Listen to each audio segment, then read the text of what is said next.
Hello everyone, welcome to my channel English Guystar. Friends, আজকে আমরা the Hindu news পেপারের থেকে এই আর্টিকেলটি নিয়েছি। তো চলো পড়া যাক।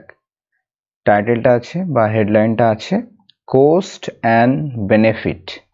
কোস্ট মানে হচ্ছে মূল্য বা খরচও বলতে পারি, প্রাইস। অ্যান্ড বেনিফিট, বেনিফিট মানে উপকার। তো খরচ আর উপকার। India can not hand over Sheikh Hasina to the unelected UNIS government. India cannot hand over. Hand over means হস্তান্তর করা, হাতে তুলে দেওয়া। তো ভারত হাতে তুলে দিতে পারে না শেখ হাসিনাকে to the unelected Yunus government. Unelected মানে অনির্বাচিত। অনির্বাচিত ইউনুস সরকারকে ভারত হাতে তুলে দিতে পারে না। ওকে। amidst signs that New Delhi and Dhaka are trying to resolve other issues. amidst মানে মধ্যে, কিসের মধ্যে? সাইন মানে হচ্ছে চিহ্ন বা লক্ষণ বলতে পারি। লক্ষণগুলোর মধ্যে কিসের লক্ষণ? That new Delhi and Dhaka, অর্থাৎ ইন্ডিয়া বাংলাদেশের কথা বলা হচ্ছে, যেহেতু দুটো ক্যাপিটালের কথা বলা হচ্ছে। দুটো দেশের ক্যাপিটাল, নিউ দিল্লি হচ্ছে ভারতের, ঢাকা হচ্ছে বাংলাদেশে। ইন্ডিয়া ও বাংলাদেশ ট্রাই করছে, চেষ্টা করছে, প্রেজেন্ট কন্টিনিউয়াস টেন্স, কি করার চেষ্টা করছে? রিজলভ করার, অর্থাৎ সমাধান বের করার। আদার ইস্যুস, অন্যান্য সমস্যা। দ্যাট হ্যাভ মাড, যেগুলো ক্ষতিগ্রস্ত করেছে, ক্ষয়ক্ষতি করেছে, বিনষ্ট করেছে, ক্ষুণ্ণ করেছে। দেয়ার টাইস, তাদের সম্পর্ক, তাদের relations in last few months, অর্থাৎ গত কয়েক মাসে। ভারত এবং বাংলাদেশ চেষ্টা করছে, এই চেষ্টা করার লক্ষণগুলোর মধ্যে the issue of Bangladesh demand, তো বাংলাদেশের যে দাবি, তার যে সমস্যা, that India extradite Sheikh Hasina remains intractable, যে ভারত শেখ হাসিনাকে এক্সট্রাডাইট করুক। এক্সট্রাডাইট মিন্স কোনো পলাতক আসামিকে হস্তান্তর করা, যে দেশ থেকে পালিয়ে এসছে সেই দেশে, ঠিক আছে, এক্সট্রাডাইট করা। তো ইন্ডিয়া যে ভারতকে হস্তান্তর করুক, এই যে ডিমান্ড, বাংলাদেশের এই ডিমান্ডের যে সমস্যা, এই সমস্যা কিন্তু রিমেন্স ইনট্রাক্টেবল, এটা কিন্তু এখনো ইনট্রাক্টেবল রয়েছে, আনকন্ট্রোলেবল রয়েছে, বা বলতে পারি অমীমাংসিত, এখনো কিন্তু অমীমাংসিত রয়েছে। রিমেন্স মিন্স রয়েছে বা আছে। তো ইস্যু এর ভার্ব হচ্ছে রিমেন্স, ইস্যু এর verb remains, issue remains intractable, আর এগুলো সব additional information. Okay. With neither side budging, তো কোনো সাইড কিন্তু বাজ করছে না। বাজ করা মানে কোনো অবস্থান থেকে সরে আসা, ওকে, নড়া বা সরে আসা। তো উভয় সাইডে কিন্তু সরে আসছে না, তার সাথে সাথেই কিন্তু এই সমস্যাটা এখনো ইনট্রাক্টেবল রয়েছে, আনকন্ট্রোলেবল রয়েছে, অনিয়ন্ত্রিত বা বলতে পারি অমীমাংসিত অবস্থায় রয়েছে। ইন ডিসেম্বর মাসে Indian foreign secretary Vikram Misri was able to convey, তো ডিসেম্বর মাসে ভারতের যে পররাষ্ট্র সচিব, সেক্রেটারি মিনস সচিব, Vikram Misri was able to convey, convey মানে হচ্ছে অবগত করানো, জানানো, জ্ঞাত করা, জানানো বা ইনফর্ম করা। তো জানাতে পেরেছিল, ওয়াজ able to convey, be able to plus ভার্বের বেস ফর্ম, অবগত করতে সক্ষম হয়েছিল। ডিউরিং হিজ ঢাকা ভিজিট, তার ঢাকা ভিজিটের সময়, ঢাকা সফরের সময়, ডিউরিং মিনস সময়। That India remains a friend, যে ইন্ডিয়া রয়েছে, বন্ধু হিসাবে রয়েছে। হি অলসো রিঅ্যাফার্ম মিনস পুনর্নিশ্চিত করা, তো তিনি আরো পুনর্নিশ্চিত করেছিলেন দ্য কন্টিনিউইটি মানে হচ্ছে ধারাবাহিকতা, ইন টাইজ ইন ট্রেড, অর্থাৎ ধারাবাহিকতা সম্পর্কতে, কিসের সম্পর্কে? ট্রেডে, ব্যবসায়, এনার্জি জ্বালানিতে, ইনফ্রাস্ট্রাকচার অর্থাৎ অবকাঠামো, অ্যান্ড কানেক্টিভিটি সংযোগ। তো এগুলোতে যে সম্পর্কর যে ধারাবাহিকতা, the two sides appear to have calmed the situation, তো উভয় সাইডকে দেখে মনে হচ্ছে, অ্যাপিয়ার মানে মনে হওয়া বা মনে হয়, উভয় সাইড বা উভয় পক্ষকে দেখে মনে হয় যে তারা কি করেছে, হ্যাভ কামড অর্থাৎ শান্ত করে দিয়েছে সিচুয়েশনটাকে, পরিস্থিতিটাকে, at the border as well, বর্ডারেও, ঠিক আছে, বর্ডারেও কিন্তু উভয় সাইডে কিন্তু এই পরিস্থিতিকে কাম করে দিয়েছে, শান্ত করে দিয়েছে। ফাইনালি, অবশেষে দ্য গভর্নমেন্ট ইন্ডিকেটেড, অবশেষে সরকার ইন্ডিকেট করেছে, ইঙ্গিত করেছে বা নির্দেশ দিয়েছে বা জানিয়েছে বলতে পারি, জ্ঞাত করেছে টু আ পার্লামেন্টারি কমিটি, একটা সংসদীয় কমিটিকে, দ্যাট যে while miss Hasina remains in Delhi as India's guest, হয় যেখানে মিস হাসিনা রয়েছে কি হিসাবে, দিল্লিতে রয়েছে ইন্ডিয়ার অতিথি হিসাবে, it had no track, track মানে এখানে বলতে পারি কোনো ট্র্যাক রেকর্ড, মানে কোনো সম্পর্ক নেই with her political প্রোনাউন্সমেন্ট and messages targeting mister Yunus, অর্থাৎ মিস্টার ইউনুসকে টার্গেট করে যে মেসেজ বার্তা দিয়েছে, মিস হাসিনার যে রাজনৈতিক বিবৃতি এবং যে বার্তা যেটা টার্গেট করে কাকে, মিস্টার ইউনুসকে, এটা ব্যাপারে ইন্ডিয়ার কিন্তু কোনো ট্র্যাক নেই, কোনো কিন্তু সম্পর্ক নেই ব্যাপারে। ওকে, টার্গেটিং এখানে প্রেজেন্ট পার্টিসিপেল এই মেসেজ সম্পর্কে এবং প্রোনাউন্সমেন্ট সম্পর্কে অ্যাডিশনাল ইনফরমেশন দিচ্ছে, যে ওই পলিটিক্যাল প্রোনাউন্সমেন্ট এবং মেসেজেস যেগুলো টার্গেট করা হয়েছে মিস্টার ইউনুসকে, মিস্টার ইউনুসের প্রতি টার্গেট করা যে রাজনৈতিক বিবৃতি এবং বার্তা, সেটার ব্যাপারে ইট হ্যাড নো ট্র্যাক, অর্থাৎ ইট বলতে এখানে ইন্ডিয়ার কোনো ট্র্যাক নেই, কোনো সম্পর্ক নেই এ ব্যাপারে। The situation seem to shift last week, তো গত সপ্তাহে এই সিচুয়েশনটা, এই পরিস্থিতিটাকে দেখে মনে হয়েছিল যে শিফট করেছে, বদলে গেছে, চেঞ্জ হয়ে গেছে, গত সপ্তাহে পরিস্থিতি চেঞ্জ হয়ে গেছে। অ্যাজ বাংলাদেশ, যেহেতু বাংলাদেশ সেন্ট করেছিল, পাঠিয়েছিল, সেন্ডের সেকেন্ড ফর্ম, নিউ দিল্লিকে পাঠিয়েছিল আ নোট ভার্বাল, একটা নোট ভার্বাল পাঠিয়েছিল। নোট ভার্বাল কি, অর ডিপ্লোম্যাটিক মিসিভ, মিসিভ মিন্স সরকার কর্তৃক প্রেরিত এক ধরনের লেটার বলতে পারি। ওকে, তো কূটনৈতিক যে লেটার পাঠিয়েছিল, ডিমান্ডিং মিস হাসিনাস এক্সট্রাডিশন, যেটা ডিমান্ড করে, কি ডিমান্ড করে, মিস হাসিনাস যে হস্তান্তর সেটাকে ডিমান্ড করে, টু ফেস ট্রায়াল, অর্থাৎ বিচারের আওতাধীন করায়, বিচারের সম্মুখীন হওয়ার জন্য, ফর কেসগুলোর ব্যাপারে, মামলাগুলোর ব্যাপারে, দ্যাট ইনক্লুড, যেটা সংযুক্ত রয়েছে, অন্তর্ভুক্ত আছে কি, করাপশন, দুর্নীতি, অ্যান্ড আর Dhaka based international crimes tribunal charge.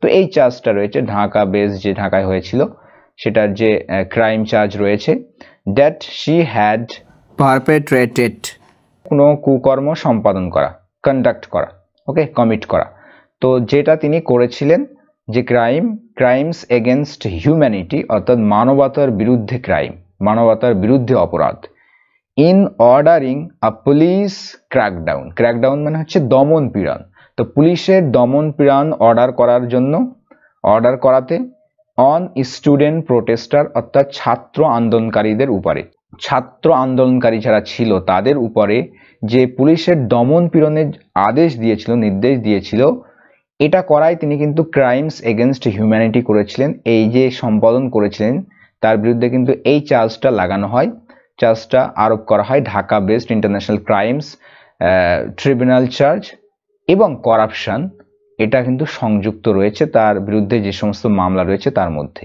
ওকে, তো অনেক মামলা আছে, তার মধ্যে এটা দুটো বিশেষ করে বললো, দ্যাট ইনক্লুড এই করাপশনটা, আর আছে এই Dhaka based international crimes tribunal charge.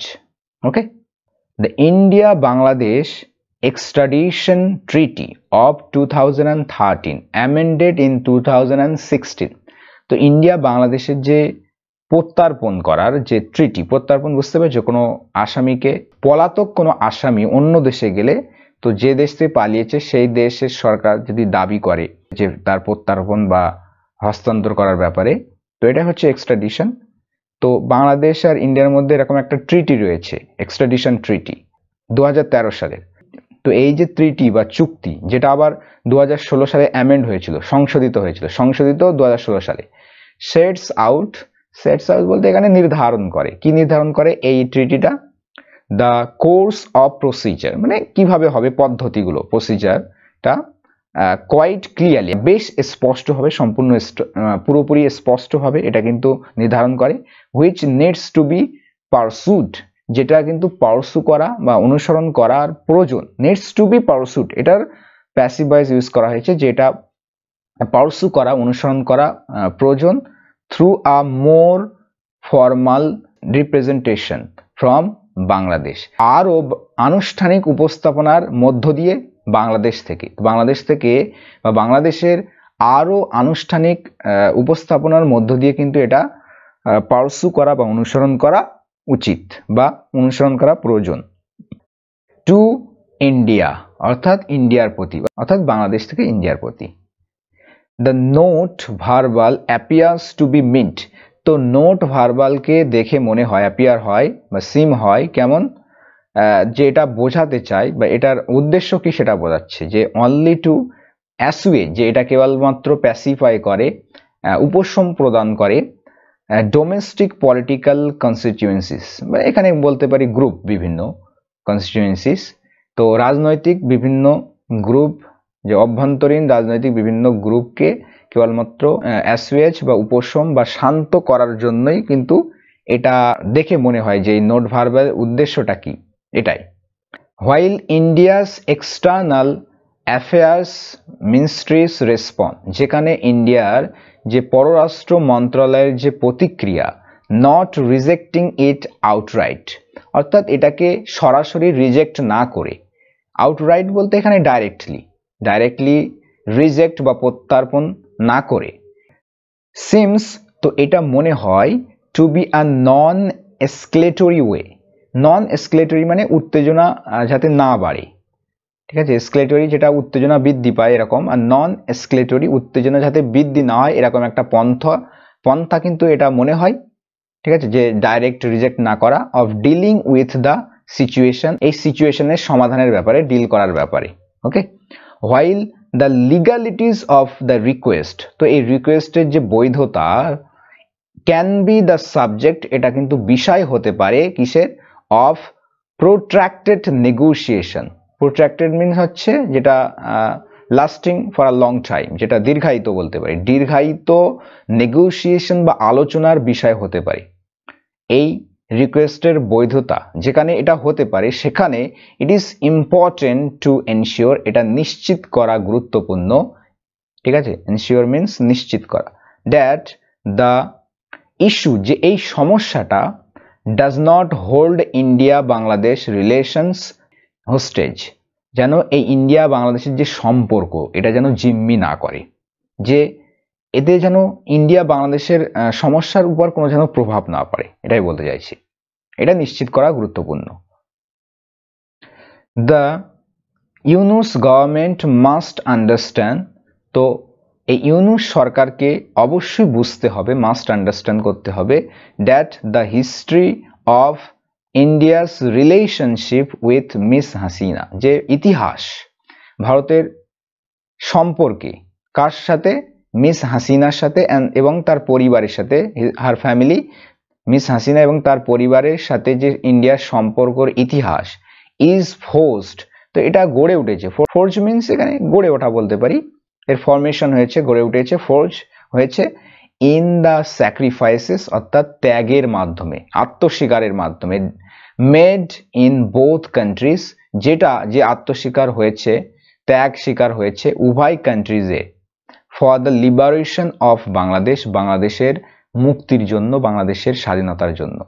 Okay, the assassination of our father, assassination মানে হচ্ছে গুপ্ত হত্যা, তার বাবার গুপ্ত হত্যা, নাম হচ্ছে শেখ মুজিবুর রহমান, শেখ মুজিবুর রহমান, তার বাবা শেখ মুজিবুর রহমানের গুপ্ত হত্যা, and the members of her family in 1975, এবং তার পরিবারের মেম্বারদেরকে কত সালে, 1975 সালে, 1975 সালে তার বাবা শেখ মুজিবুর রহমান এবং তার পরিবারের সদস্যদের যে গুপ্ত হত্যা, and her first exile in India, এবং তার প্রথম যে এক্সাইল, নির্বাসন ইন্ডিয়াতে, স্ট্রেংথেন্ড, এটা কিন্তু শক্তিশালী করেছিল, স্ট্রেংথেন মানে শক্তিশালী করা, মজবুত করা, দ্য বন্ড, এই যে বন্ড বা সম্পর্ক, টাই, রিলেশন, এই রিলেশনটাকে মানে স্ট্রেংথেন করেছিল, শক্তিশালী করেছিল, এই ব্যাপারগুলো।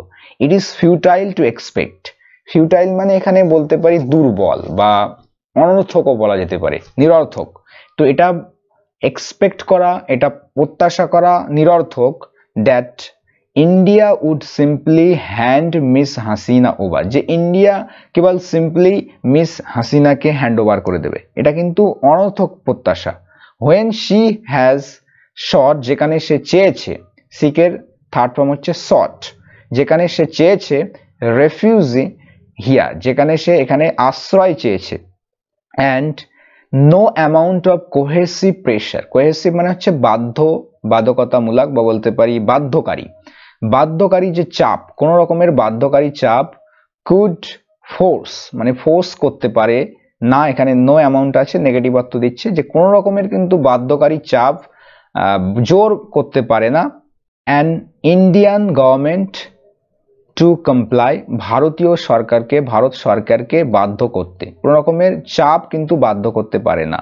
The decision two shelter the Dalai Lama in 1959, তো ডিসিশন মানে হচ্ছে সিদ্ধান্ত, কাকে শেল্টার দেওয়ার, দালাই লামাকে 1959 সালে যে শেল্টার বা আশ্রয় দেওয়ার সিদ্ধান্ত, ফর এক্সাম্পল উদাহরণস্বরূপ, হ্যাজ নট ওয়েভড, তো ওয়েভ করেনি, ওয়েভ মানে নড়ানো, তো নড়ানি, ডিসিশনটা কিন্তু নড়েনি বা চেঞ্জ হয়নি কিসের সত্ত্বেও, ডিসপাইট চাইনিজ প্রেশার, চায়নার প্রেশারের সত্ত্বেও, চায়নার চাপের সত্ত্বেও। ফার্দার মোর, তাছাড়া bringing miss Hasina two account, bring account মানে হচ্ছে বিচারের আওতাধীন করা, বিচারের আওতায় আনা, তো মিস হাসিনাকে বিচারের আওতাধীন আনা ইজ নট দ্য ম্যান্ডেট, এটা কিন্তু ম্যান্ডেট নয়, ম্যান্ডেট মানে হচ্ছে ভোটারগণ কর্তৃক প্রতিনিধিকে দেওয়া প্রত্যাদেশ, তো মিস হাসিনার বিচারের আওতাধীন করার ম্যান্ডেটটা ইন্টারিম গভর্নমেন্টের নয়, is not the mandate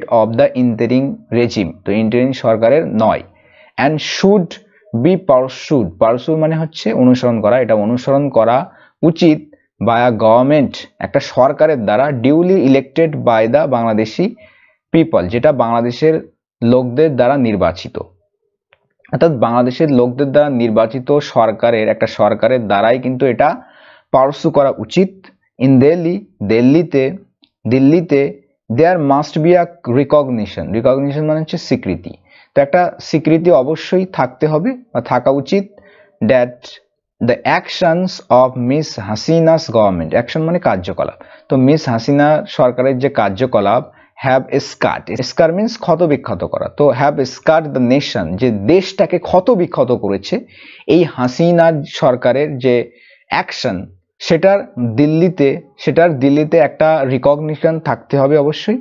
the fact that she is making political statements with is from Indian soil is likely to embitter ties, তো ফ্যাক্ট তথ্য বা এই কথা যে she is making political statement, যে তিনি মেক করছেন এই সমস্ত রাজনৈতিক স্টেটমেন্ট, অর্থাৎ রাজনৈতিক যে বিবৃতি তিনি বা উক্তি তিনি যে করছেন, উইথ ইজ মানে সহজেই করছেন, ইন্ডিয়ান সয়েল থেকে, ভারতের মাটি থেকে, ইজ লাইকলি টু এমবিটার মানে হচ্ছে তিক্ত করা, তো তিক্ত করতে পারে এই সম্পর্কটাকে, তিক্ত করার সম্ভাবনা রয়েছে, লাইকলি টু মানে কোনো কিছু সম্ভাবনা থাকা, ইজ লাইকলি টু এমবিটার, তো এটা এমবিটার করার মানে তিক্ত করার সম্ভাবনা রয়েছে এই সমস্ত স্টেটমেন্ট তিনি যেটা করছেন।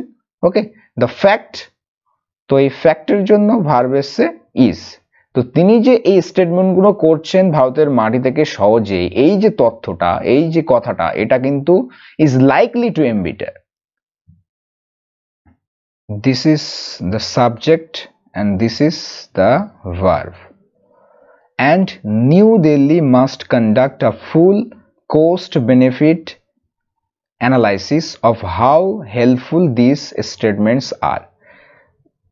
ভারতকে অবশ্যই কন্ডাক্ট করতে হবে একটা পুরোপুরি খরচ লাভের যে অ্যানালাইসিস, সেটা যে কিভাবে সহায়ক হতে পারে, কিভাবে সহায়ক হবে এই সমস্ত স্টেটমেন্টগুলো, সেটার ব্যাপারে কোস্ট বেনিফিট অ্যানালাইসিস অবশ্যই নিউ দিল্লিকে করতে হবে।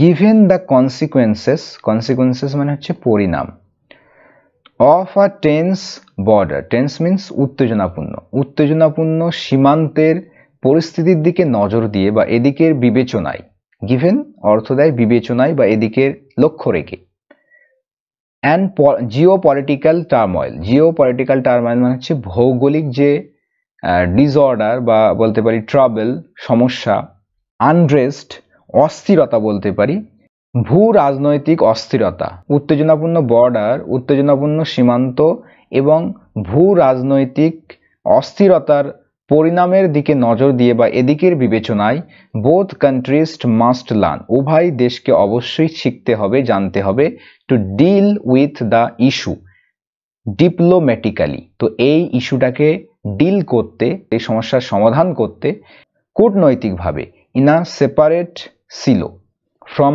other aspects of their important relationship. in a separate silo মানে আলাদাভাবে, একদম সম্পূর্ণ আলাদাভাবে, from other aspects of their important relationship, অর্থাৎ তাদের গুরুত্বপূর্ণ সম্পর্কের অন্যান্য দিক থেকে। মানে ভারত এবং ইন্ডিয়ার যে সম্পর্কের একটা দিক রয়েছে, ইম্পর্টেন্ট রিলেশনশিপের দিক, অ্যাসপেক্ট রয়েছে, অন্যান্য দিক, তো সেগুলোর থেকে আলাদাভাবে কিন্তু এটা মানে সেদিকে যাতে কোনো রকম প্রবলেম না হয় সম্পর্কে, এই দিক থেকে আলাদাভাবে ইন আ সেপারেট সাইলো, তো এটা উচ্চারণ হবে সাইলো, ঠিক আছে, সেপারেট সাইলো। তো একেবারে আলাদাভাবে, সম্পূর্ণ আলাদাভাবে কিন্তু ইন্ডিয়া এবং ভারতকে অবশ্যই জানতে হবে এই ইস্যুটাকে ডিপ্লোম্যাটিক্যালি, কূটনৈতিকভাবে সমাধান করতে। কিসের দিকে নজর দিয়ে? এই টেন্স বর্ডার এবং জিও পলিটিক্যাল টার্ময়েলের দিকে লক্ষ্য রেখে বা এদিকের বিবেচনায়। সো ফ্রেন্ডস, এই ছিল আজকের আর্টিকেল।